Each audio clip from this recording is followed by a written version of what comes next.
Vamos a dar pase a la clase de hoy, lo que es infección del sistema nervioso.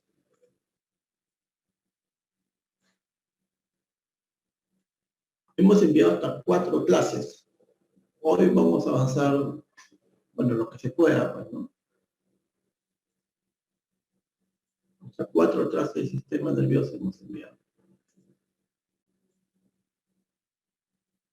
Muy bien.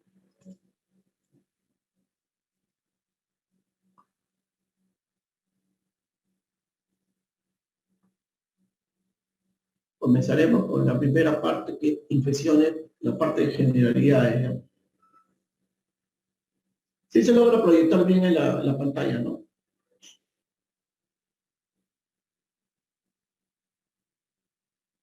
¿Sí? Se logra proyectar para comenzar, ¿sí, no? ¿No? La pantalla sí. Ya, perfecto, comenzamos entonces la clase ya. Primero con generalidades de las infecciones del sistema nervioso central. Las infecciones del sistema nervioso central en realidad son una emergencia en neurología. Compartiendo la pantalla, doctor. ¿Qué dice? No está compartiendo la pantalla, o sea que yo veo su escritorio, pero no veo la clase. Ahora de nuevo. Compartir pantalla. Ahí está. Ahora sí, doctor. Ya. Como mencionábamos, las infecciones del sistema nervioso central son una emergencia en neurología. Y prácticamente hay 2 síndromes. El síndrome meningio y el síndrome encefálico, ¿no? Bueno, previamente a este síndrome, hay que comentar que estos síndromes pueden ser antecedidos por otros 2 síndromes. Uno, el síndrome febril, ¿no? O sea, alza térmica, ¿no? Entendiendo que son la mayoría de enfermedades infecciosas, la meningoencefalitis infecciosa cursa con fiebre. Y el otro síndrome que le suele anteceder es la hipertensión endocraniana. O sea, tanto las encefalitis como la meningoencefalitis cursan con síndrome de hipertensión endocraniana, ¿no? Caracterizado por cefalea, náuseas y vómitos no relacionados con ingesta de alimentos de carácter explosivo, ¿no? Con edema de papila, ¿no? Y posterior deterioro del nivel de conciencia. El síndrome meningio es típico porque le da la famosa rigidez de nuca, entendiendo que el síndrome meningio compromete la meninge, ¿no? Y la meninge se irrita. Y el síndrome encefalítico, también típico porque recuerda que en el encéfalo, más propiamente en el cerebro, más propiamente en la corteza cerebral, se encuentran las funciones superiores, ¿no? El juicio, la orientación, el cálculo, la memoria, ¿no? El lenguaje, ¿no? Entonces, al comprometer el encéfalo, lo que va a presentar el paciente es un síndrome confusional, un síndrome confusional.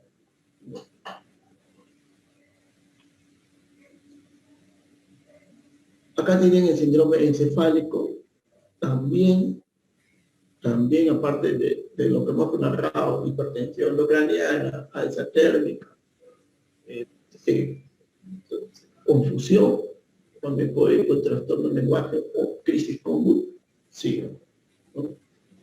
Y estas encefalitis, recordemos que previamente pueden ir con síndrome de hipertensión endocraniana, síndrome febril, ¿no?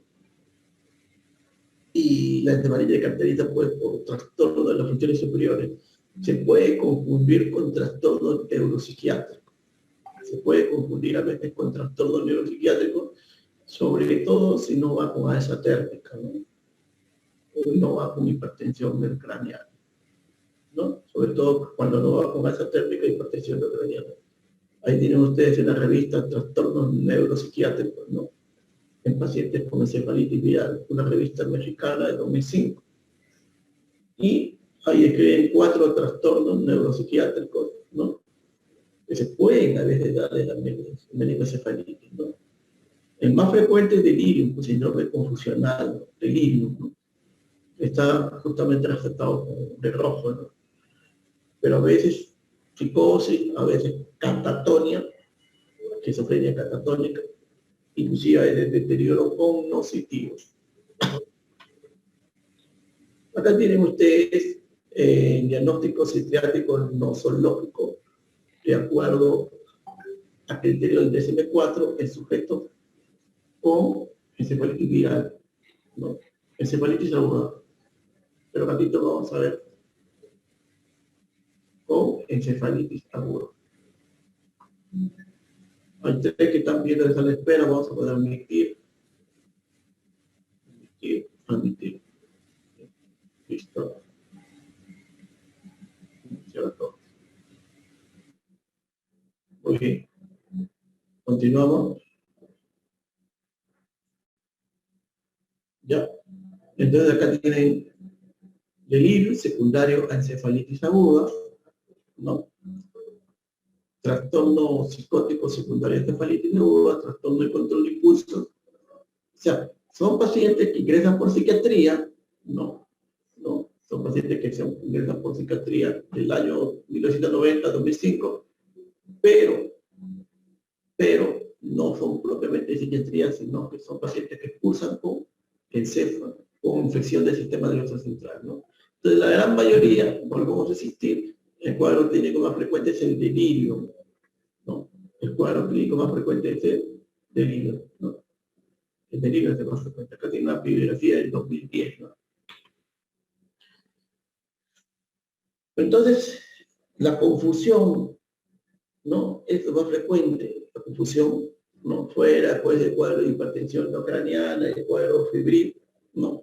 Pero también en esta bibliografía del 2012 hablan de trastorno del lenguaje, de cambios conductuales y crisis convulsivas, ¿no? Como que pueden acompañar al cuadro de encefalitis. Vuelvo a reiterar, ¿sí? Síndrome febril, fiebre, síndrome de hipertensión no craneana, cefalea, síndrome confusional en encefalitis, desorientación, pero también a veces trastorno del lenguaje, cambios conductuales o crisis convulsiva. Yendo a lo que es el síndrome meningio, recordar que afecta la lectomeninge. La meninge son tres envolturas, ¿no? La lectomeninge son la aracnoides y la myopía madre, no la dura madre, ¿ya? Y ahí discurren los vasos sanguíneos, ¿no? Y ahí estaría el espacio subaracnoideo, ¿no? La meningitis aguda se va a caracterizar por irritación de la meninge, que va a dar en un cuadro típico, primero de rigidez de nuca, ojo, primero de rigidez de nuca, y después ya del signo de Kernick y Buczynski, ¿no? Vamos a ver qué consiste estos signos al examen físico, pero recuerden que lo primero es rigidez de nuca. Además, va a presentar, ya hemos mencionado, que esta meningitis y encefalitis pueden ir con el síndrome de hipertensión endocraniana. Náuseas y vómitos forman parte del síndrome y deterioro de nivel de conciencia forman parte del síndrome de hipertensión endocraniana. Fiebre forma parte del síndrome febril, ¿no? Hasta el 30% de estos pacientes pueden presentar complicaciones sistémicas graves, ¿no? Por eso y con eso obviamente comprometer la vida del paciente. Comprometer la vida del paciente. Hasta el 30%, ¿no? Continuamos.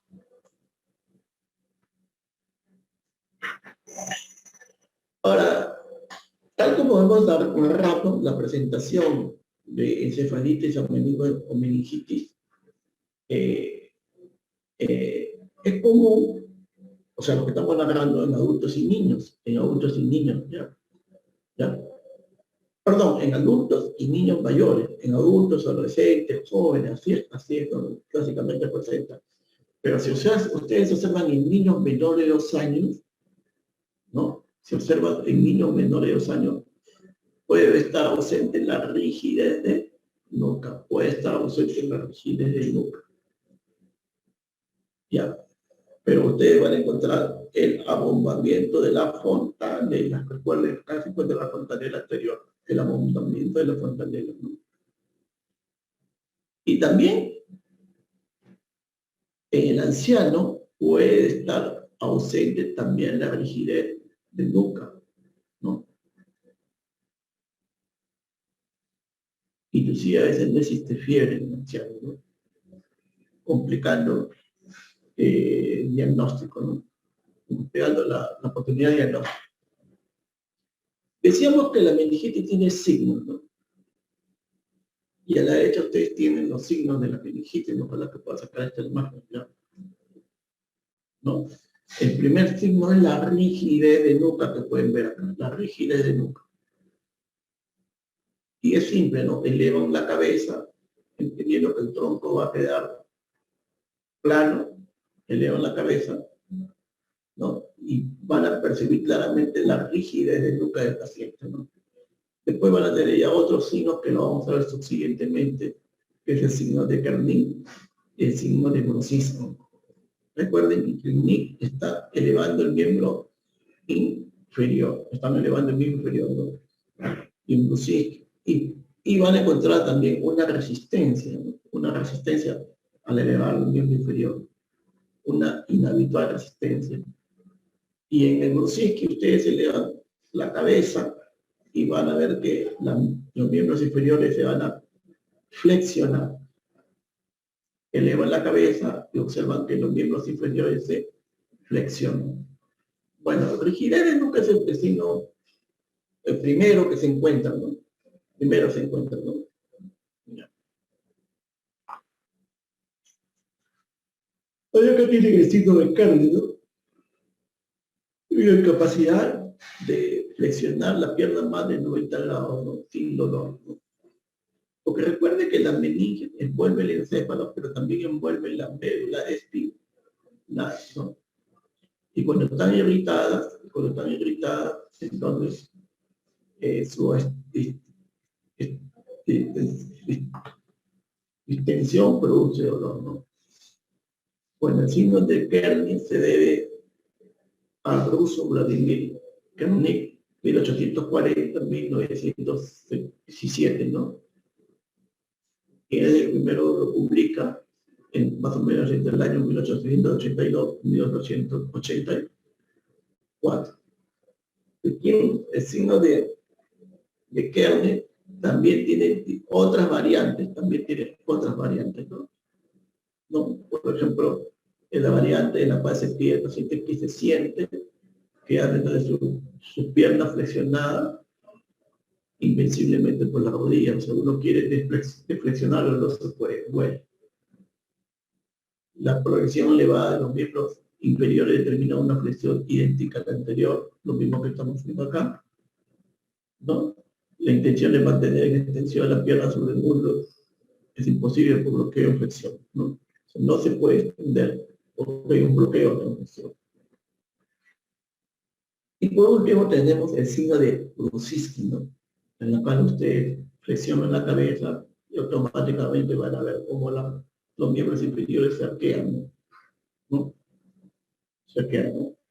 Se flexiona pasivamente la cabeza, asegurándose mantener el tórax sobre la cabilla.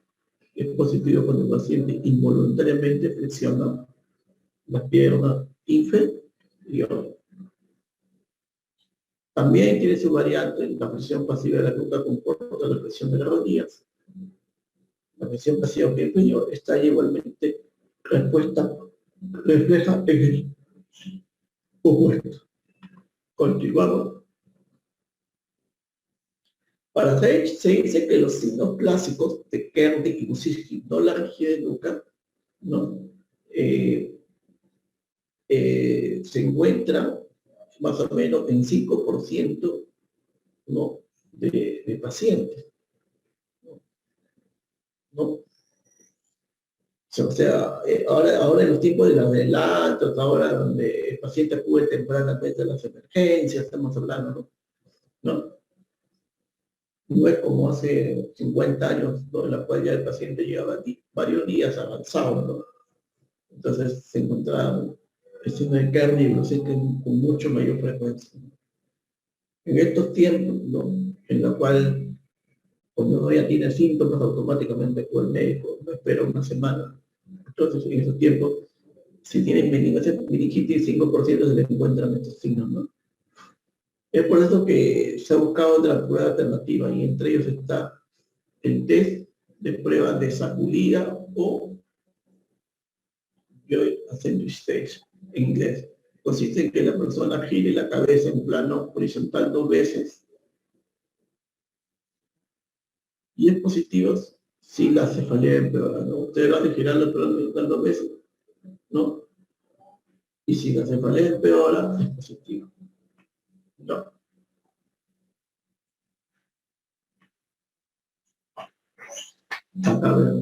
Acá lo estamos haciendo girando un lado, pues girando otro lado. Entonces, se considera positivo si el dolor de cabeza se agrava al girar la cabeza horizontalmente 2 veces o más, ¿no? Ahora, acá tienen una revisión con 1.161 participantes, ¿no? Sobre este último signo que está siendo documentado, ¿no? Esta prueba de prueba, ¿no? Para diagnosticar precozmente la meningitis, ¿no?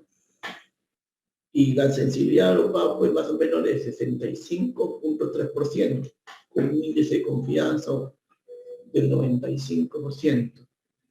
Y la especificidad global fue de 70.4%.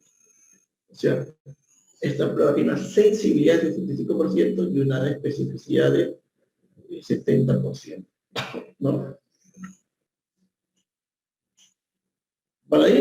Para recordar, las depresiones del sistema nervioso central, ¿no? Son una urgencia médica, ¿no? Porque requiere diagnóstico y tratamiento oportuno, correcto y eficaz, ¿no?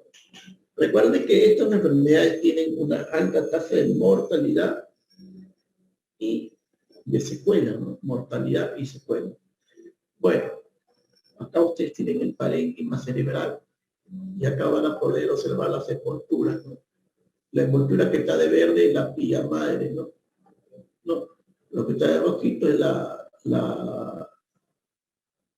aracnoides, ¿no? Y acá lo que está de plomo es la dura madre, ¿no? Y observan que no hay una sola dura madre, sino son 2 capas de dura madre, ¿no? Una dura madre pegado al hueso diploide, es la dura madre parietal, y otra dura madre pegado al parénquima cerebral, esa es la dura madre visceral. Las infecciones del sistema nervioso, sobre todo, comprometen el espacio aracnoideo entre la aracnoides y la pía madre, o entre la pía madre y la aracnoide, ¿no? Lo mismo. Acá para que puedan ver, recordar primero la circulación del líquido cefalorraquídeo. Recuerden que aproximadamente hay 120 a 140 centímetros cúbicos de líquido cefalorraquídeo que se encuentra en el sistema ventricular del canal ependimario, pero sobre todo se encuentra en el espacio subaracnoideo, ¿no? En el espacio subaracnoideo. Y de ahí van a dirigirse al espacio venoso, más propiamente a los senos venosos, a través de las vellosidades o granulaciones aracnoideas, ¿no? Entonces, el líquido sobre todo se forma en los plexos craneoideos del primer y segundo ventrículo, también llamados ventrículos laterales, viaja al tercer ventrículo y ahí al cuarto ventrículo a través del acueducto de Silvio, ¿no? ¿No? Del sistema ventricular va a pasar al espacio subaracnoideo a través del agujero de Lusca y Bayeni, ¿no? Y del espacio subaracnoideo, a través de las granulaciones es que pasa a los senos venosos. Las infecciones del sistema nervioso suelen comprometer las granulaciones, ¿no? Las granulaciones. impidiendo su reabsorción, ¿no? O sea, impidiendo su pase del espacio suranioideo y al océano venoso, y eso implica una acumulación de líquido cefalorraquídeo que a la larga produce una hidrocefalia comunicante, una hidrocefalia comunicante. Recordar que la barrera hematoencefálica, para precisar de que no tan fácilmente hay un intercambio entre el intravascular y el extravascular por esta barrera, ¿no? Ustedes acá tienen un vaso sistémico, digamos así, y acá tienen ustedes un vaso del cerebro, ¿no? Un vaso del cerebro, ¿no? Y acá en el vaso sistémico van a observar claramente las fenestraciones que van a permitir un intercambio intravascular-extravascular, ¿no? En cambio, en el vaso cerebral, eso no se va a dar así, y más bien van a estar envueltos por estas patas, ¿no? Patas gliales, ¿no? De unas células que forman la neuroglía, esa célula es el astrocito, ¿no? Y como que estas patas envuelven el vaso, ¿no? Y lo hacen más impermeable. De tal manera que para el intercambio ya no se va a hacer por pinocitosis a través de fenestraciones, sino tendría que hacerse utilizando el ATP en mitocondria a través del transportador. Utilizando el ATP en mitocondria a través de transportador. Son diferentes los edemas que se pueden constituir en el cerebro, ¿no? Los más conocidos son el vasogénico citotóxico. El vasogénico se da por la pérdida de la integridad de la barrera hematoencefálica, ¿no? La pérdida de la integridad de la barrera hematoencefálica, ¿no? Esta integridad formada por las patas, ¿no? Viales, entre otros, ¿no? Y eso se debe a una lesión del endotelio vascular.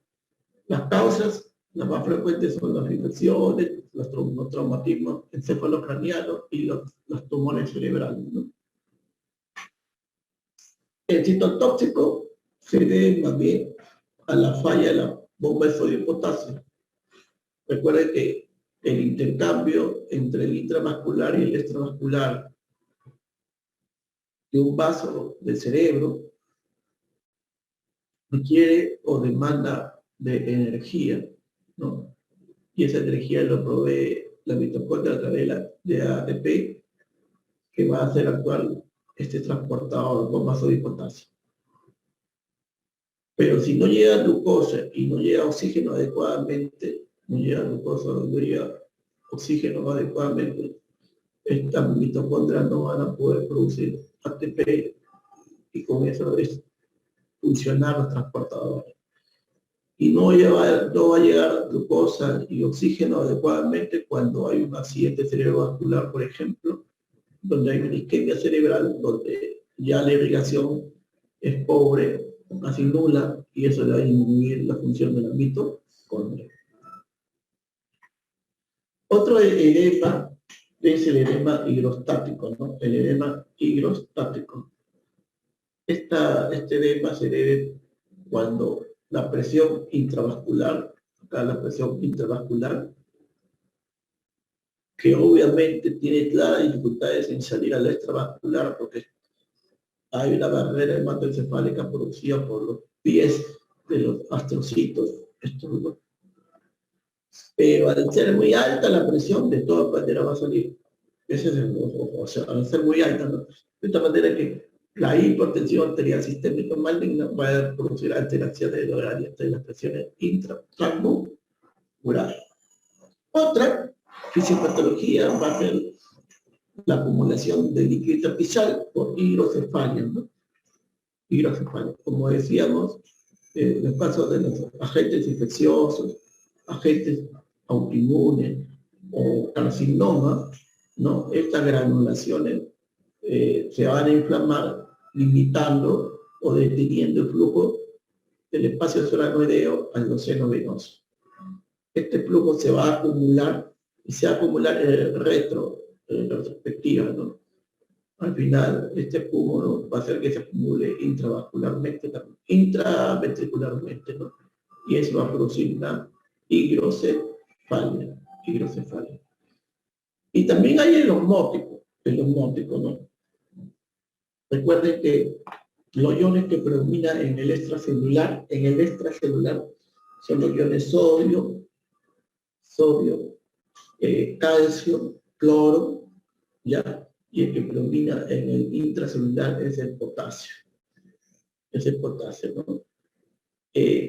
Si habría un extracelular con menos sodio, recuerda que el sodio predomina en el extracelular, pero si habría un extracelular con menos sodio, ¿ya? Entonces, eso va a producir menor arrastre de agua, ¿no? Menor arrastre de agua hacia el vascular. Pero esa agua se va a quedar en el intersticial y así se va a producir el edema osmótico.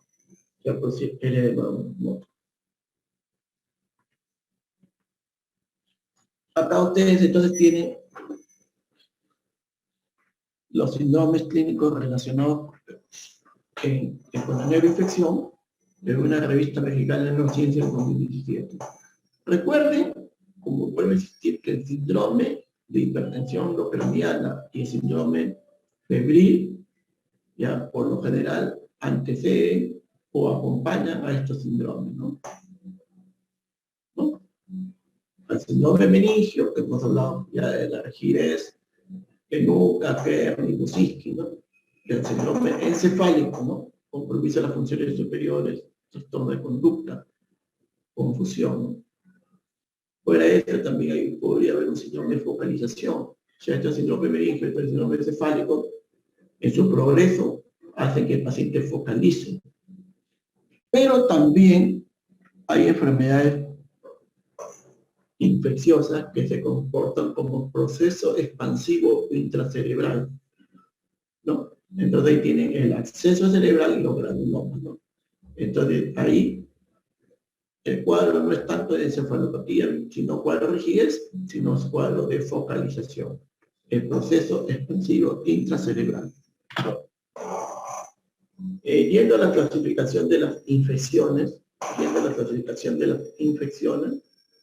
ya, según la región afectada, ¿no? En forma difusa ustedes van a tener acá, y acá tienen en forma focal, ¿no? Si te afecta el encéfalo, se va a llamar encefalitis, que hemos dicho que su característica es el síndrome confusional. Si afecta la meningitis, hemos dicho que la rigidez de nuca.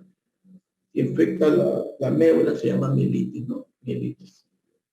Ese es de forma global, ¿no?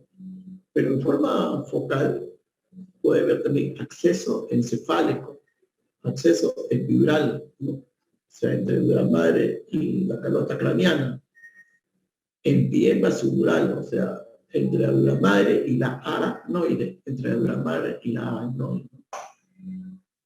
También las infecciones se pueden clasificar por forma de presentación, ¿no? En aguda, subaguda y crónica, ¿no? Aguda, subaguda, crónica. Entendiendo que las agudas pueden ser más las virales y las bacteriales, las subagudas, los hongos, la tuberculosis, ¿no? Y según el agente bacteriano, micótico, vírico, parasitario, entre otros, ¿no? Acá tienen una estadística de 100 pacientes en Cuba, ¿no? Distribución según diagnóstico definitivo y estado de egreso, ¿no? Entonces observan que la meningoencefalitis bacteriana van a la cabeza y de ahí la meningoencefalitis viral. Entonces lo que queremos transmitir es que puede ir la cefalitis sola, sí, puede ir la meningitis sola, sí, pero también pueden ir acompañadas, ¿no? Como meningoencefalitis, como meningoencefalitis. Entonces estas bacterias virales son de lejos las más frecuentes, como ustedes pueden observar en esta casuística de 100 casos en México, ¿no? Y acá tienen ustedes sus características generales, ¿no? de las meningitis y de las encefalitis, ¿no? Bacteriana, viral y también tuberculosis por hongo, ¿no? Tuberculosis por hongo, ¿no? Recordar que la tuberculosis y la meningoencefalitis y tuberculosis por hongo son similares, miren, son similares. Sus síntomas y sus estudios líquidos cefalorraquídeos. Miren, y sus síntomas son cuadros subagudos, van con febrícula, con cefalea, o sea, con síndrome de hipertensión intracraniana, en otras palabras. Y en estudio de líquido cefalorraquídeo ambos tienen pleocitosis menor de 300, ¿no? Predominio mononucleares, ¿no? O sea, son muy similares, ¿no? Perdón, sí, son casi iguales. Ya, son casi iguales. Yendo a la causa de infecciones del sistema nervioso central, en realidad son múltiples los agentes, ¿no? Son múltiples agentes. Pero bueno, ya yendo a los encefalitis, el virus del herpes simple es el más común, ¿no? Mientras que los agentes cerebrales, los más frecuentes de la especie Streptococo y Estafilococo. Recuerden, los accesos no se suelen encontrar solamente un patógeno, a veces se pueden encontrar varios patógenos. Es por eso que la cobertura de los accesos es tratamiento polimicrobiano, ¿no? Para tratar de abarcar así la mayoría de agentes, ¿no? Entendiendo que no se afecta solamente por los agentes, sino por más de uno. También puede haber compromisos por parasitosis, ¿no? Entre ellos las cisticercosis.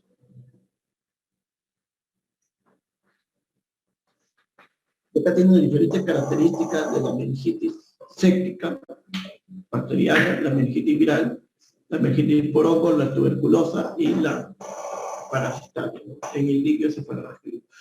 Como vio una clase de líquido cefalorraquídeo, ya vamos a pasar rápidamente esta lámina, pero ahí tiene la característica para que ustedes puedan contrastarlo. Ya hemos mencionado que la por hongo y tuberculosis son muy parecidas.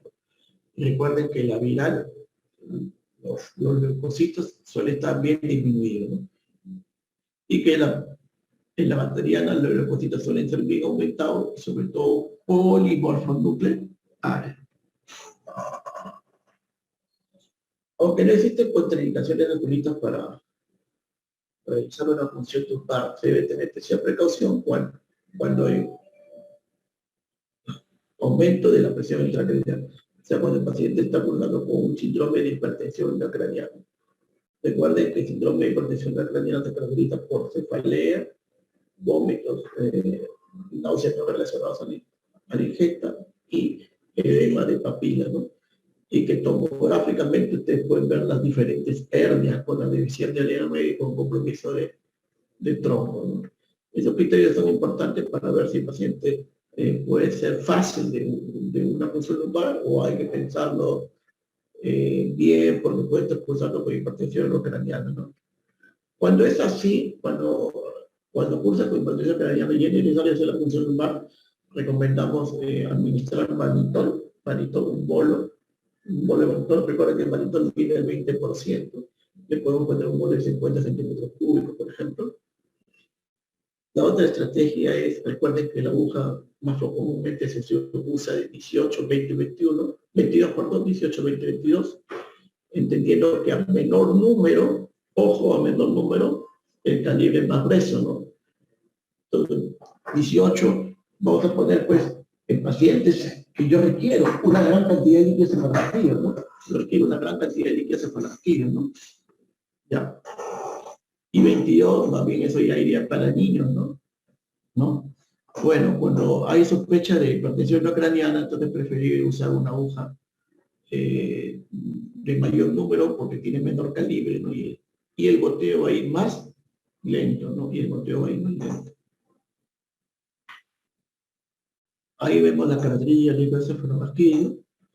Recuerden que a veces las funciones suelen ser traumáticas. Y cuando son traumáticas, ¿no? Se pierde sangre, ¿no? Y de tal manera que puede variar las proteínas, ¿no? Entonces, esta es una regla. Se retrará un leucocito por cada 700 hematíes y 1 miligramo de proteínas por cada 1000 hematíes, ¿no? sea, cuando hay traumático, ¿no? Cuando hay traumático, entonces hace ese factor de corrección. Podemos decir traumático cuando hay sangrado, ¿no? Un leucocito por cada 100 centímetros de hematíes y 1 miligramo de proteína por cada 1000 hematíes. Hay hallazgos en imágenes e infecciones del sistema nervioso central, ¿no? Que va a diferenciar lo que es un edema vasogénico, ¿no? Y también puede haber alteraciones vasculares, tipo vasculitis, ¿no? O sea, vamos a ver el edema vasogénico y las alteraciones vasculares tipo vasculitis, ¿no? Y acá tiene criterios para el diagnóstico de encefalitis aguda, ¿no? Datos clínicos objetivos de enfermedad neurológica aguda. Ya hemos recordado que puede haber un síndrome de hipertensión craneana y un síndrome Fabry que antecede a las alteraciones de las funciones superiores, ¿no? Síndrome cefálico en todo caso, o van a la par, ¿no? Y el síndrome cefálico, hemos dicho que afecta el cerebro, la corteza cerebral y las funciones superiores. Entonces, lo más frecuente es que hay un cuadro confusional, ¿no? Si se trata del electroencefalograma anormal por identificación de ritmo base, y se trata de la neuroimagen, el famoso edema vasogénico. El criterio B es líquido cefalorraquídeo anormal, ya se estudia el líquido cefalorraquídeo, entre otros, ¿no? Muy bien, hemos hablado de la introducción de las infecciones del sistema nervioso central. ¿Algún comentario que quieran hacer?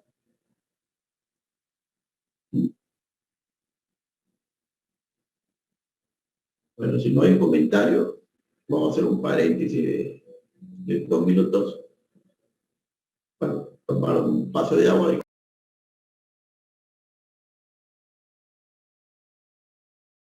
Estos temas se desarrolló la primera clase.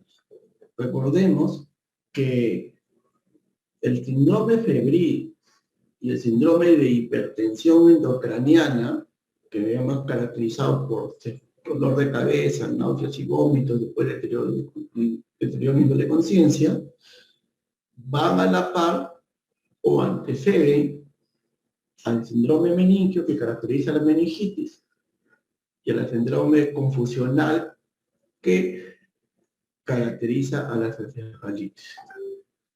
Y lo otro, que puede ir solo a la encefalitis, a veces solo a la meningitis, pero muy frecuentemente ambas van juntas, por eso quedan la meningoencefalitis. ¿Ya? También que el agravamiento de ambas es ya una focalización neurológica. Es una focalización neurológica para apariencia, compromisos paracraneales, ¿no? Ahora, el síndrome meningio es rigidez, Kerning y bruxitis, ¿no? El síndrome encefálico es confusión, sí, pero también he mencionado que a veces es crisis convulsiva, a veces es trastorno del lenguaje, ¿no? Ya puede haber otro cuadro, ¿no? Pero más característico es el síndrome confusional. A veces basta estas características, no, basta estas características clínicas para saber ya que es una meningoencefalitis, ¿no? Ya. El estudio de por sí es líquido cefalorraquídeo. Recordar que hay que tomar previamente una neuroimagen, ¿no? Para descartar sobre todo o para ponderar la hipertensión endocraniana, ¿no? Si la neuroimagen hay herniación, entonces estaríamos hablando de la hipertensión endocraniana. Entonces, en ese sentido, o se limita la función lumbar, o sea, no se hace en otras palabras, o se hace con cautela. Y para hacerlo con cautela, recordar el bolo de manitol, a veces también un poco la sedación para tranquilizarlo, y sobre todo también la aguja, que la aguja sea más delgada para que no salga grandes volúmenes de líquido cefalorraquídeo. La aguja más delgada es 22, entendiendo que 18, 20, 22 son las agujas que se usan para punción lumbar. Bueno, ahora vamos a desarrollar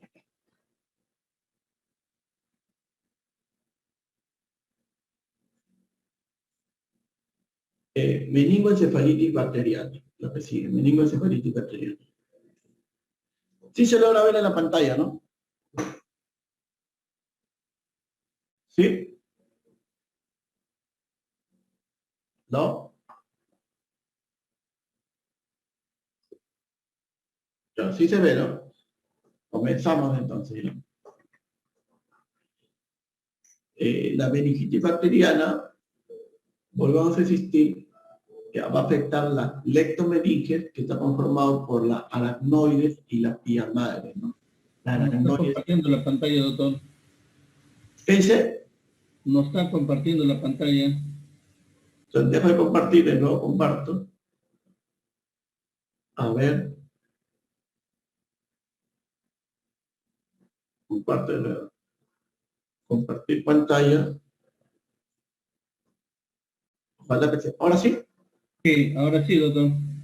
Ya. Entonces, afectan las lectomeninges, la meningitis. Recordemos que la lectomeninge está formado por la pía madre y la aracnoide, ¿no?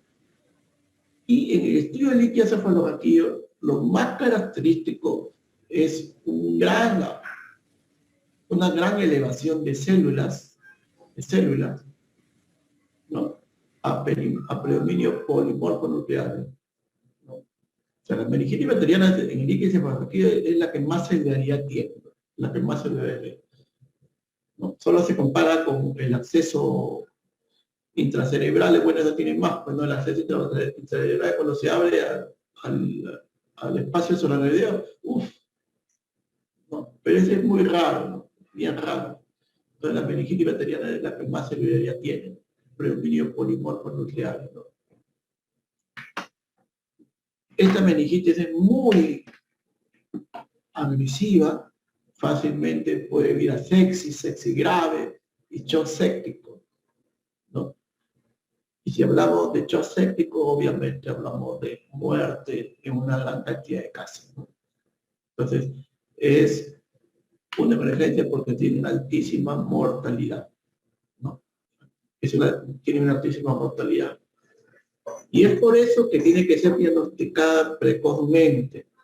Entonces, para el diagnóstico precozmente hemos hablado del síndrome febril, el síndrome de hipertensión intracraniana, el síndrome meningio, el síndrome cefálico, ¿no? Es más, con ese diagnóstico clínico ya se debe iniciar cobertura antibiótica si es un cuadro agudo, un cuadro de horas o días. Ya se debe iniciar cobertura antibiótica. A menos que usted esté en un hospital nivel 4, ¿no? Donde pueden hacerle rápidamente una tomografía, ¿no? Y le pueden hacer también una punción lumbar, ¿no? Esté en un nivel 4, donde ustedes les pueden hacer una tomografía o una punción lumbar, ¿no? En ese escenario, bueno, se puede esperar la tomografía y la punción lumbar y después ya iniciar la cobertura antibiótica y la reevaluación ya con el líquido cefalorraquídeo. Pero en otro escenario, la clínica y la historia es suficiente para la decisión de cobertura antibiótica. Acá tenemos una casuística de 154 pacientes en el complejo hospitalario de Toledo, en varios hospitales, ¿no? Del 2009 al 2015. Y acá tienen los diferentes agentes, ¿no? Estreptococcus pneumoniae, Neisseria meningitidis, Listeria monocitógenes, ¿no? ¿Ya? Entonces recuerden que Streptococcus, Neisseria y Haemophilus son los tres más frecuentes. En nuestro medio, esta es una estadística de España, ¿no? En nuestro medio, Streptococcus, Neisseria y Haemophilus son los más frecuentes. En nuestro medio, ¿ya? Acá la diferencia estaría entre Listeria y Haemophilus. La Listeria y Haemophilus. Bueno, si se habla de bacteriana, Ahora, si se habla de viral, acá tiene usted enterovirus 32, ¿no? Y virus herpes 3, ¿no? Muy bien. Ahí le presentamos el mecanismo de infección de estas meningoencefalitis bacterianas, ¿no? En mayúsculo está la vía hematógena porque es la más frecuente, la más importante, ¿no? Y que es un secundario a una bacteriemia, ¿no? Generalmente por colonización de vías respiratorias, ¿no? Y también a veces que se disemina en la sangre, ¿no? La otra vía es la continuidad, ¿no? O sea, paciente que tuvo un trauma abierto, un trauma encefálico craneano, pero abierto, ¿no? En la cual hay una conexión del medio ambiente con el parénquima cerebral, entonces por esa conexión llega la infección. También cuando hay operaciones, ¿no? Por más que se quiera hacer aséptico, a veces puede haber algunas infecciones, ¿no? También si hay una infección local cercana al cerebro, ¿no? En este caso, infecciones que lo ven los otorrinos, hemos visto muchas veces, ¿no? Mastoiditis, por ejemplo, ¿no? Bueno, entonces la vía hematógena es la vía más frecuente, y ahí inclusive hay hasta dos tipos de transporte, ¿no? El transporte transcelular, el mecanismo entra y atraviesa las células, no hay ruptura de las uniones intracelulares. Ese mecanismo lo hace por endosomas. O sea, recuerda que el microorganismo llega cerca de la célula intracelular, de la célula, y se va, y es reseccionado, y comienza un proceso de germinación, y se incorpora endosomas, ¿no? De retículo endoplasmático, ¿no? Otro es el transporte paracelular, ¿no? Eso sí lo hace a través de las uniones laterales de las células. Y uno tercero también es el método de caballo de Troya, ¿no? O intraleucocitario, ¿no? O sea, el microorganismo se aloja en un leucocito, en este caso el polimorfo nuclear, ¿no? Y el polimorfo es el que lo introduce el organismo, ¿no? Entendiendo que ya el microorganismo está dentro del polimorfo, ¿no? Ese sería el método de caballo de Troya. Ese método, por ejemplo, se da en la tuberculosis, ¿no? El primer método se da en la neumonía, Streptococcus pneumonitis, en el Borrelia segundo, ¿no? Acá tienen la comparación de las dos bacterias, gram positiva y gram negativa, ¿no? Arriba sería la gram positiva, observe su pared de peptidoglicano, y observe su ácido liponeico, ácido lipoteicoico, el ácido lipoteicoico, ¿no? Y abajo en la gran negativa, observe los liposacáridos, ¿no? ¿Por qué? Porque esos son los... Bueno, acá tienen también ustedes los tres patógenos más frecuentes, ¿no? La Neisseria, la Haemophilus y el Streptococcus, ¿no? La Neisseria, por si acaso, no es la única, la meningitis, hay otras, entre ellas, por ejemplo, la Neisseria gonorrea, que tiene que ver con la gonorrea. Haemophilus, otro patógeno de la Haemophilus nuclei, ¿no? Streptococcus pneumoniae, pero hay otros Streptococcus también, ¿no? Esta Neisseria meningitis es gran negativo, ¿ya? Conjuntamente con el Haemophilus, ambos son gran negativos, ¿no? En cambio, el Streptococcus es gran positivo,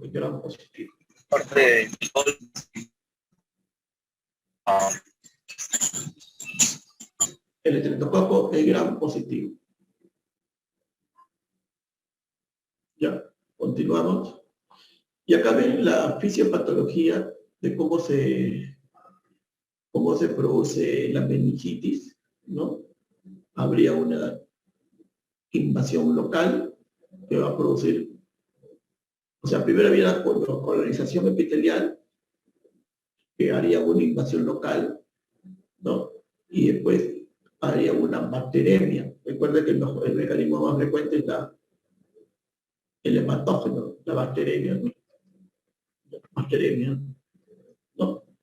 Y después de la bacteremia, justo habría la invasión meningia. Y acá ustedes tienen la forma como invade, ¿no?, la vía hematógena. Hay tres formas, ¿no? Tres formas que se da en la invasión meningia, ¿no? Transporte transcelular, transporte paracelular y el método de caballo de Troya, ¿no? Tres formas para la invasión meningia, ¿no? Una vez que invade la meninge, recuerde que afecta la leptomeninge, o sea, afecta la pía madre y la aracnoide, recuerden, no la obra madre, sino la leptomeninge, ¿no? Ahí es donde se encuentra el espacio subaracnoideo.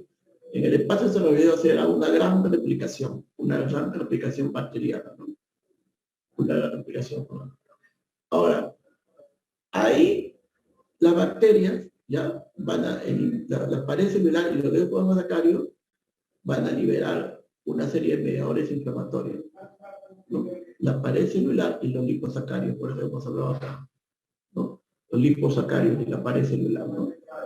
La pared celular de gran positivo y los liposacarios, ¿no? La pared celular formada por el péptido glucano y los liposacarios, ¿no? Van a producir la liberación de diferentes componentes, van a producir mediadores de inflamación, de tal manera que células inmunitarias, macrófagos, neutrófilos, ¿no? Van a producir citocinas para enfrentar esa condición, citocinas, ¿no? Y por otro lado, estos mediadores de inflamación van a dañar el endotelio microvascular, el endotelio. Ese daño también lo va a hacer las citocinas, ¿no? Las citocinas, las mismas que van a inflamar también el espacio subaracnoideo. Una cosa es el endotelio microvascular y otra cosa es el espacio subaracnoideo, ¿no? El espacio subaracnoideo. Entonces, esta alteración del endotelio microvascular, va a producir aumento de la permeabilidad de la barrera hematoencefálica. Aumento de la permeabilidad de la barrera hematoencefálica, ¿no? Y para eso nosotros hemos estudiado los 5 tipos de edemas, ¿no? Los 5 tipos de edema, ¿no? El edema que compromete la barrera hematoencefálica y que da un edema vasogénico, es el edema vasogénico. Ahí está. Ese es el edema vasogénico. Va a dar acá un edema vasogénico. También esa inflamación del espacio subaracnoideo, hemos hablado de aracnoide, vía madre, ¿no?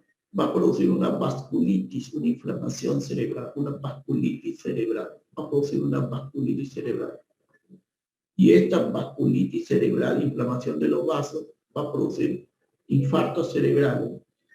Al haber áreas infartadas, se va a producir también el famoso edema citotóxico. Recuerden que no llega oxígeno, llega glucosa, entonces la mitocondria deja de producir ATP y ese ATP hace que el agua se quede dentro de las células, que el agua se quede dentro de las células, porque el sodio, que debe salir por bomba de sodio y potasio, el sodio que debe salir por bomba de potasio, no va a salir porque le falta ATP. No va a salir porque le falta ATP. ¿Por qué? ¿Por qué le falta ATP? Porque hay falta de irrigación que lleva oxígeno y glucosa, le va a faltar ATP, entonces, ¿no?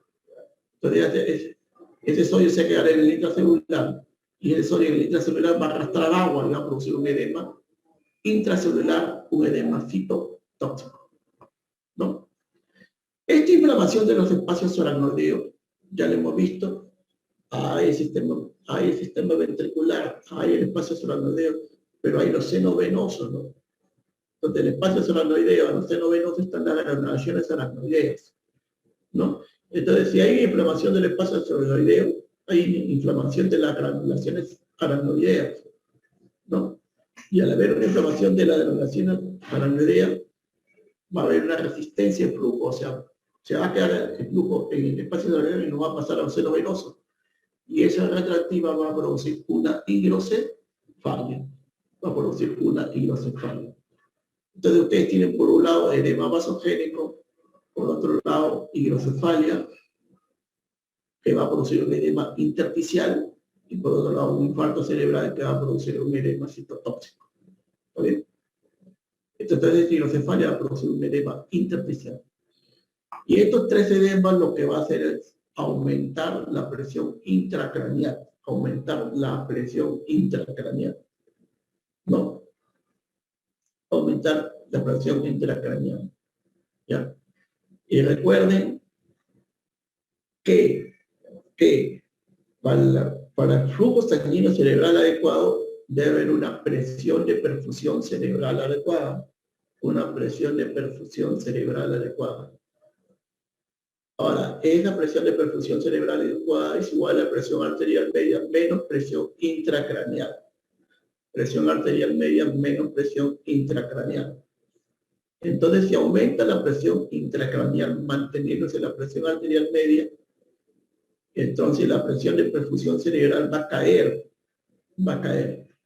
Y al caer va a comprometer el flujo sanguíneo cerebral.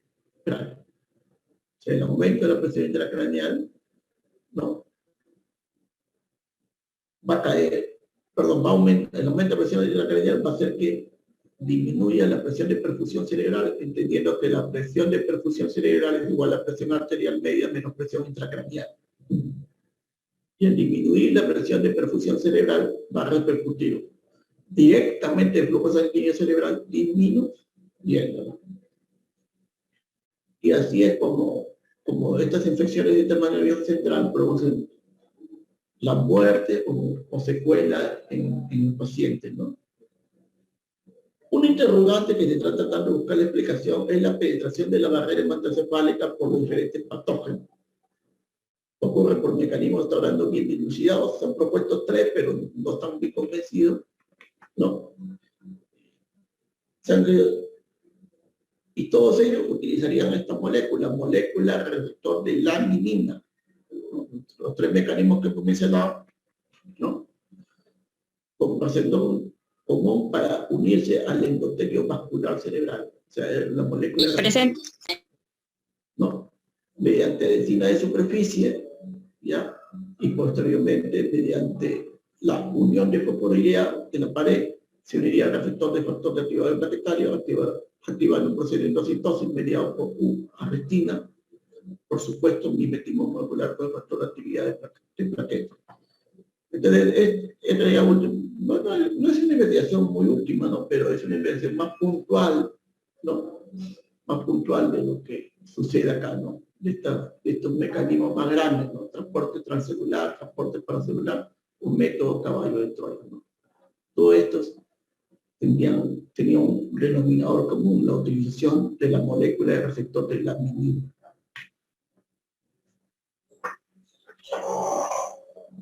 Entonces, la meningoencefalitis bacteriana son una de las emergencias más importantes de la neurología, si no es la más importante, porque produce gran mortalidad o gran morbilidad.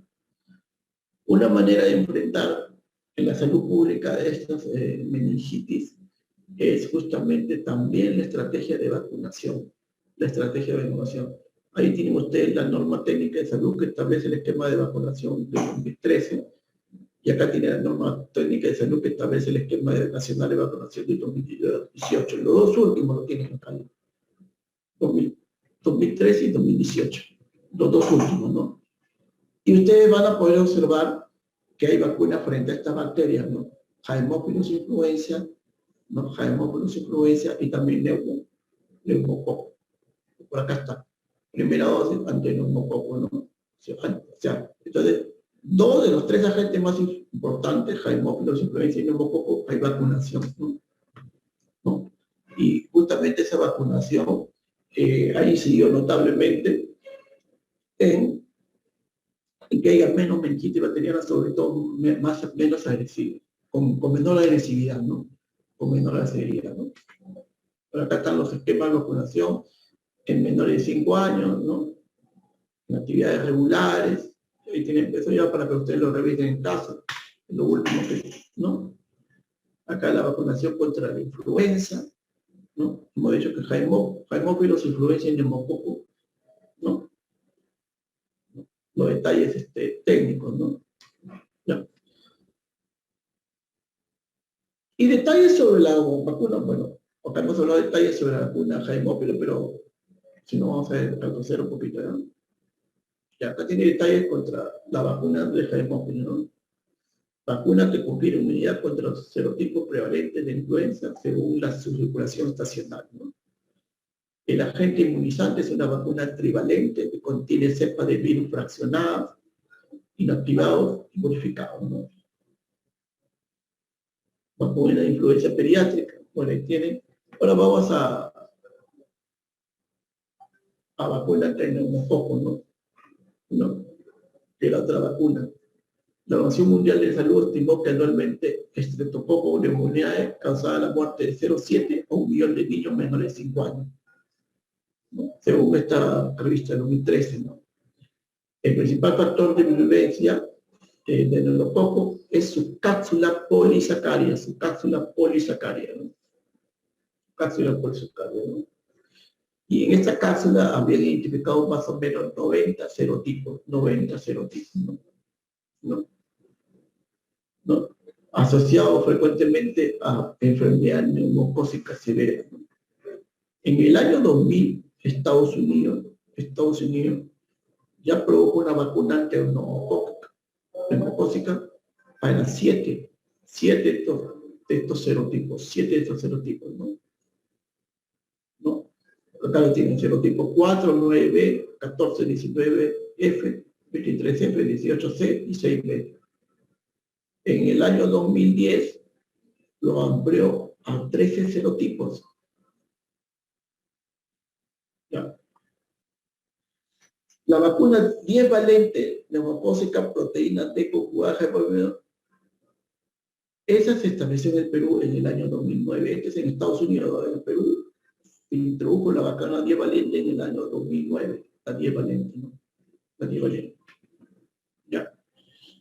Y acá ustedes pueden apreciar en Estados Unidos, ¿no?, cómo la introducción de esta vacuna del año 2000, que se había dirigido frente a 7 fenotipos, 7, cómo acá se introdujo la vacuna en el año 2000, cómo hizo que disminuyera los casos de meningoencefalitis. ¿No? No quiere decir que no exista, pero ha hecho que disminuya, digamos, ¿no?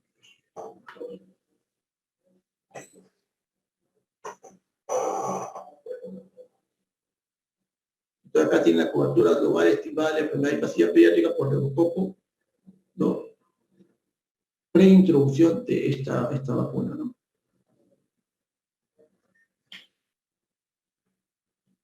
El mayor riesgo para la enfermedad neumocócica invasora lo presentan pacientes mayores de 65 años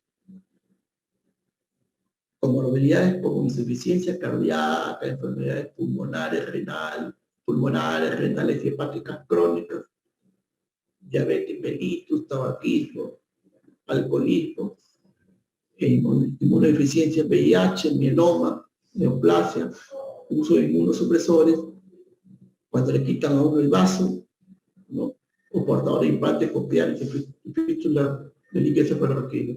Entonces estos son los de mayor riesgo. Entonces estos son los que deben ser prevalentemente privilegiados en la vacunación, ¿no? ¿Ya?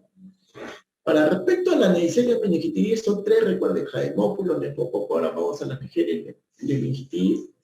Se ha clasificado en 13 grupos, 6 de los cuales son los principales causantes de la enfermedad. De los 13, 6 que ven acá, A, B, C, X, W, 5 y, son los principales causantes de la enfermedad. En América y Europa hay epidemias esporádicas por serogrupos B y C, mientras que en África subsahariana existe una alta endemia con epidemias producidas por diferentes serogrupos A, C y beta-1-1, lo que se le conoce como el cinturón meningitídico. Estamos hablando del África subsahariana, ¿no? Y acá también tienen los factores de riesgo para Neisseria meningitidis, ¿no? En menores de 1 año, tabaquismo, contacto cercano con casos, inmunodeficiencia como espermatozoides, alteraciones del sistema de complemento, exposición vacunacional, exposición ocupacional, perdón, y viajeros a zonas de riesgo, ¿no?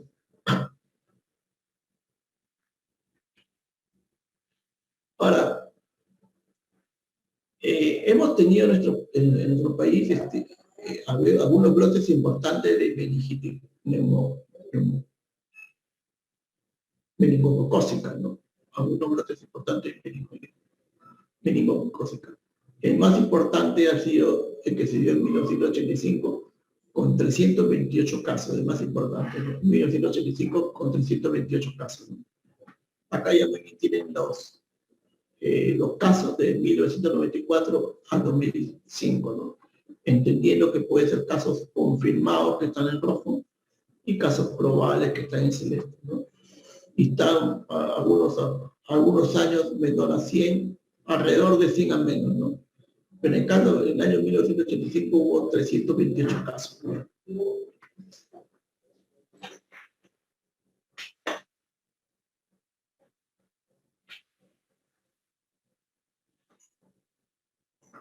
Bueno, acá vamos a ver las características de los pacientes en los hospitales, ¿no? Para diferenciar la meningitis bacteriana y la meningitis viral, ¿no? Características diferenciales entre meningitis bacteriana y meningitis viral en 88 pacientes, ¿no? 53 bacterianos y 35 virales. Es que ambos son parecidos, ¿no? Pero en general se dice que la meningitis viral puede tener un cuadro más aparatoso, o sea, más sintomático, debemos decir, ¿no? Pero la meningitis bacteriana suele tener un cuadro más grave, más mortal, ¿no? O sea, uno más sintomático, por ejemplo, cefalea viral predomina, o sea, cefalea es más sintomático, ¿no? Ya. Pero si se trata de, vamos a un cuadro importante, se trata de sepsis, ¿no? Predomina la parte bacteriana. Sepsis que tiene que ver con muerte, pero no es la bacteriana. Sepsis grave de la bacteriana. Shock séptico de la bacteriana, ¿no? Entonces, más florido suele ser la viral, pero más grave suelen ser las bacterianas, ¿no?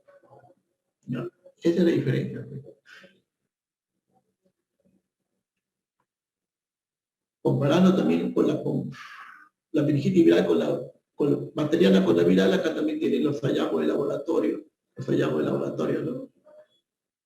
Y recuerden que los polimorfos nucleares son los que provienen de la bacteriana, ¿no? Y que la celularidad es mucho más alta en la bacteriana, ¿no? Acá el promedio son 382 células, en cambio las virales son 276 células.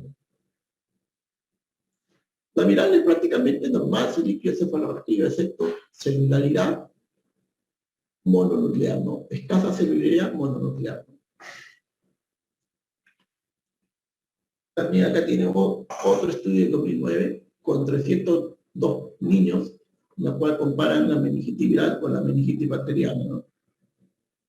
Y volver a existir, o sea, vómitos, cefalea, ¿no? Que son alta térmica, ¿no? Es más frecuente en virus, ¿no? Meningitis viral, o sea, son síntomas más floridos, más aparatosos, ¿no? Pero si se trata de muerte, de shock, ¿no? Entonces bacteriana suele ser mayor que viral, ¿no? O sea, puede ser más grave la bacteriana que el viral, pero la viral suele ser más aparatosa.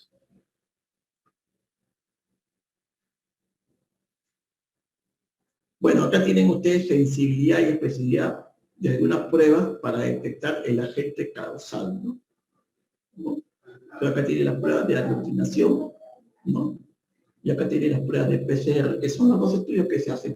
Estas pruebas de aglutinación, por ejemplo, usan bastante en pediatría, hacen bastante, en emergencias pediátricas, ¿no? Piden aglutinaciones a los agentes, ¿no? Bacterianos, ¿no? Entonces, se trata de ubicaciones. Haemophilus influenza tiene una sensibilidad de 80-86% y una especificidad de 100. Streptococcus pneumoniae, ahí tiene unos valores, y Neisseria meningitis también ahí tiene los valores. Dicho sea de paso, estos son los más frecuentes, ¿no? Se trata de PCR, realmente para ir para virus, acá también tiene su sensibilidad y su especificidad, ¿no?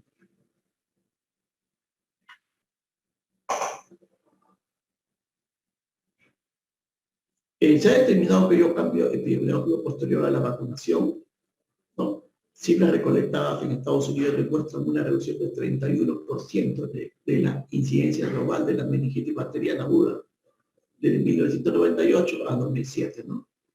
Para el periodo 2003-2007, los principales agentes reportados eran Streptococcus pneumoniae, Neisseria meningitis, Streptococcus galactis, Haemophilus influenza y Listeria monocytogenes. Entendiendo que también ha aumentado su incidencia en inmunosupresión, ¿no? Y enfermedades crónicas, ¿no? Acá tienen los factores que influyen en la actividad bactericida y limpieza superbacteriana. O sea, cuando nosotros tratamos, ¿qué factores hacen que sea más eficaz por su porque esos antibióticos tienen una actividad bactericida, ¿no? Entonces ahí tienen factores que aumentan la penetración y la concentración del antibiótico, acá arriba, ¿no? Y factores que reducen la actividad del antibiótico. Entonces, estos factores primeros podrían hacer que el tratamiento sea más eficaz, y estos últimos podrían hacer que el tratamiento sea menos eficaz. Obviamente, el aumento de la permeabilidad de barreras hematosáficas es clave, porque por ahí va a ingresar el antibiótico para tratar al agente causal, ¿no? El tamaño molecular pequeño, las características del antibiótico, bueno. Y los factores que reducen la actividad del antibiótico está el bajo pH líquido, la alta concentración de proteínas en líquido y la alta temperatura del líquido.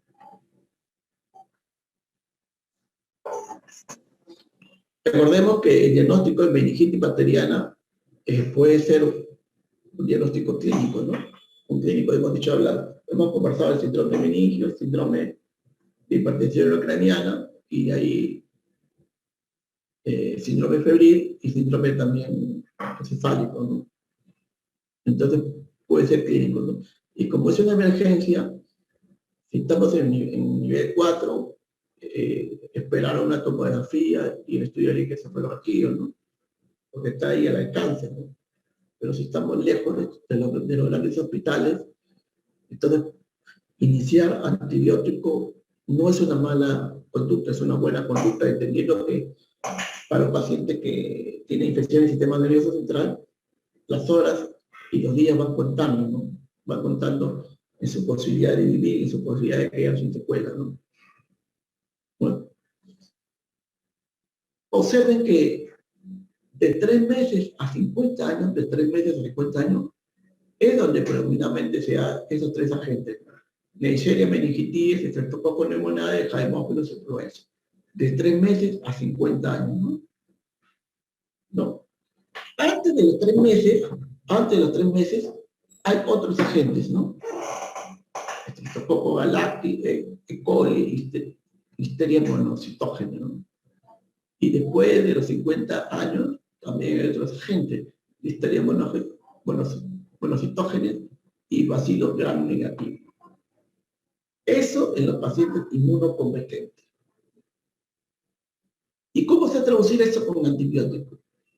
Es que en los 3 meses de los 50 años, el tratamiento es con cefalosporina de tercera generación.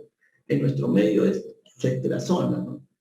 De preferencia, ¿no? No es la única, pero es de preferencia. Se puede ir muchas veces solas si la meningitis son extrahospitalarias, ¿no? Pero que también a veces lo solemos combinar si es intrahospitalaria, ¿no? No.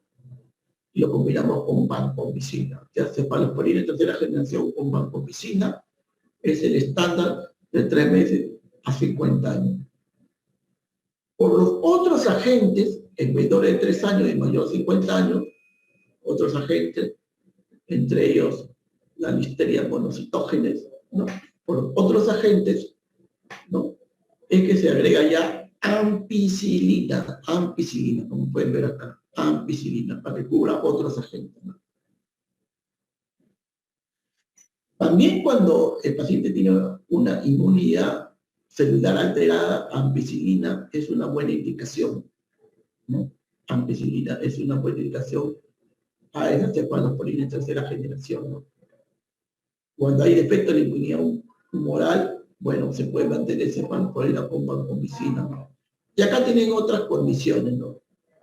Por ejemplo, la condición del trauma del cráneo, ¿no? Con neurocirugía y delegación del líquido cefalorraquídeo, fractura de base cráneo y trauma penetrante, ¿no? Los agentes, ¿no? Y las alternativas, ¿no?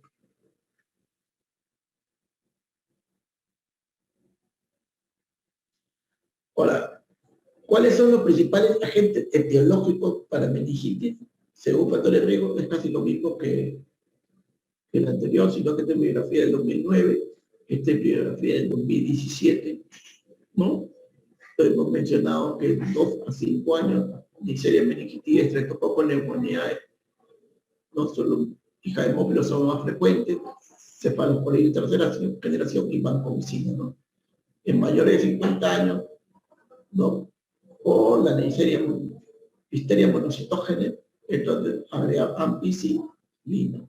Y acá las otras condiciones que también ya les hemos comentado. Ahora, si se sabe el germen, en el caso que los germes se aíslen, si se sabe el germen, acá ustedes tienen el tratamiento antibiótico de elección y el tratamiento alternativo. Entonces, cefalosporina tercera generación es la que también coge estreptococo y neisseria meningitidis. Y también con estreptococo pneumoniae, recuerda que también se puede solamente indicar cefalosporina de generación, ¿no? Porque va bien para... ¿no? Pero por el estreptococo pneumoniae es que también se le agrega vancomicina, a veces, sobre todo cuando entra al hospital, ¿no? Estos son los 3 agentes más frecuentes en nuestro medio, ¿no? Y hemos mencionado que por la listeria monocitógena es que se agrega ampicilina también ya para otros agentes como estreptococo galáctico, ¿no? Y acá tiene el resto de agentes, el tratamiento también de elección y su tratamiento alternativo. Puede ser pseudomonas también, ceftazidima para hacer el tratamiento de elección. Otra biografía del 2016, igualito en la población, el tratamiento empírico recomendado y el tratamiento alternativo. Para puntualizar, cetrazona se da no 1 gramo cada día, como a veces podemos tratar una faringitis, ¿no? O podemos tratar una infección urinaria, ¿no? En hospital o en casa. En casa, si no se da 2 gramos cada 24 horas, estamos hablando de cada 4 gramos diarios, ¿no? Ya. Y vancomicina ahí estaría 12, 15 a 20 miligramos kilogramos intravenoso, ¿no? Ya. O sea, las dosis son bien altas para los casos de meningoencefalitis, ¿no? Bien altas para los casos de meningoencefalitis. Y recuerden que a todos estos pacientes hay que darle corticoides, sobre todo los 4 primeros días. ¿Por qué? Porque la bacteria va a rendir cara su muerte, ¿no? O sea, va a provocar una inflamación al morir, ¿no? Y esa inflamación puede ser controlada aceptablemente por los corticoides, ¿no? Los corticoides, como la dexametasona, es la que más se usa. Recuerden que la dexametasona viene 4 miligramos, entonces ustedes dan 2 ampollas y media endovenoso cada 6 horas por 4 días, para ese propósito. Acá tienen lo que ya estábamos comentando, el antibiótico, la dosis en niños y la dosis en adultos, ¿no? Recordar que la cetrazona será 2 gramos cada 12 horas, ¿no? O sea, 4 gramos diarios, ¿no? No se da 1 gramo diario como se trata una infección urinaria o una infección de oído, por ejemplo, ¿no? Sino sean 4 gramos diarios, porque estamos hablando de infecciones del sistema nervioso central. Ya hemos mencionado la importancia de la corticoterapia para neutralizar, pues, la liberación de citocinas citoquinas inflamatorias, ¿no? La liberación de citoquinas inflamatorias por los componentes bacterianos, ¿no? Ahora, si yo tengo casos de meningitis, ¿no? Hay que tener cuidado con la Neisseria meningitidis, sobre todo, la Neisseria meningitidis, ¿no? ¿No? Entonces, en estos casos, hay que identificar a los familiares y tratarlo con profilaxis, tratamiento profilaxis, ¿no? Y lo que se usa es la rifampicina, ¿no? Rifampicina. Recuerden que la rifampicina que se usa en la tuberculosis es de 300 miligramos, ¿ya? La pastilla viene de 300 miligramos, ¿ya? Acá se da 2 tabletas cada 12 horas, ¿no? 2 tabletas cada 12 horas. ¿Cuántas tabletas estamos hablando? De rifampicina por 2 días como profiláctico, ¿no? Otra alternativa ya es el ciprofloxacino, ¿no? 500 miligramos vía oral en dosis única, o la cetrazona, ¿no? La cetrazona viene 1 gramo, profiláctico sería 200, o sea, 1/4 de 1 gramo, 250 miligramos, ¿no? En dosis única, ¿no? Ahora, ¿por qué la rifampicina se usa mucho con profilaxis? Porque no solamente la Neisseria meningitidis, sino también la Haemophilus influenza, ayuda a la rifampicina para profilaxis, por eso es la elección, porque abarca también la Haemophilus influenza. Si se trata ya de estreptococo pneumoniae, recuerda que estos son los 3 agentes no frecuentes, estreptococo pneumoniae no se precisa profilaxis.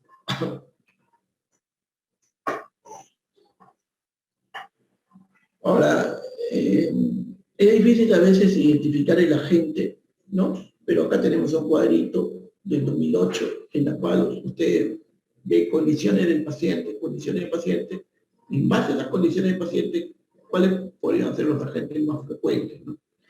Por ejemplo, un paciente que tiene anamaglobulinemia, entonces a veces estos pacientes cursan con enterobio, micoplasma pneumoniae, ¿no?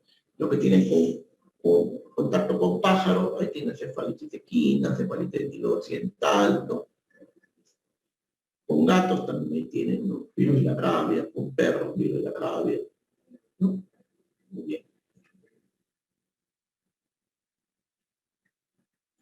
Estamos terminando ya. Acá tienen un algoritmo para tratar el síndrome meningio. Recuerden que con síndrome de hipertensión en la mañana, síndrome febril y el síndrome meningio, prácticamente ya está definido una meningoencefalitis, ya está definido la sospecha de meningoencefalitis. La sospecha de meningoencefalitis. ¿Ya? La sospecha de meningoencefalitis. En cambio, si solamente habría síndrome meningio, ¿ya? Y en forma aguda, ¿no? O sea, uno encuentra rigidez, nuca, cardiovascular, que solamente síndrome meningio, y en forma aguda, posterior a cefalea, entonces hay que pensar también en hemorragias subcranianas, ¿no? Pero si es síndrome meningio, con síndrome de hipertensión no craneana, con síndrome febril, sospecha de meningoencefalitis. Y hemos mencionado ya la cobertura de cetrazona vancomicina, que es la estándar en adultos, ¿no? Pero previamente, la dexametasona por 4 días para, no, sino concomitantemente la dexametasona por 4 días, ¿no? Y si se puede, antes de tomarse la tomografía, si estamos en nivel 4, y la función lumbar, si estamos en nivel 4, o por lo menos los hemocultivos, ¿no? ¿Ya? Acá también hay un diferencial si hay signo de hipertensión craneana, si hay signo de hipertensión craneana, ¿no? Previamente un bolo monitor para hacer la función normal, ¿no? Y si está normal, bueno, no hay problema. Terminando, complicaciones y pronóstico. Complicaciones y pronóstico, esta meningitis más frecuentemente son la sordera sensorio-neuronal y difusión vestibular, asociado a estreptococo pneumoniae con una frecuencia de 14 a 54%. Esas son las más frecuentes. Pero las más serias es el edema cerebral, ¿no? Con hidrocefalia, trombosis cerebrosa, infartos cerebrales por vasculitis. Y las menos frecuentes ya son colecciones cerebrales infectadas, enfisema o esteriles, piroma. acceso cerebral y ventrículo libres. Terminamos con el pronóstico de la meningitis bacteriana. Según este artículo, se estableció un modelo pronóstico de meningitis bacteriana aguda de acuerdo a las características clínicas de ingreso, escrito en un estudio de 176 adultos y validado en otro grupo de 93 pacientes. Destaca la utilización de solo 3 factores clínicos: hipotensión, alteración del nivel de conciencia y convulsión, los cuales fueron asociados con una evolución desfavorable, ¿no? O sea, en otras palabras, si una benigna encefalitis bacteriana cursa con hipotensión, alteración del nivel de conciencia y convulsiones, ¿no? Entonces, habría una tendencia a una evolución desfavorable, ¿no? ¿Ya? Y ahí ponen la clasificación de evaluación: bajo riesgo, riesgo intermedio o alto riesgo, ¿no? Bajo riesgo, ausencia de esos 3 factores, o sea, hipotensión, alteración de conciencia y convulsión. La posibilidad de que vaya desfavorable es el 9%, ¿no? Riesgo intermedio, cuando hay uno de esos 3 factores, la posibilidad de que vaya desfavorable es 33%. Y riesgo alto, cuando hay esos 3 factores, la posibilidad que sea desfavorable es de 12%. Bueno, con esto hemos dado clase hemos dictado la segunda clase. Si hubiera alguna pregunta,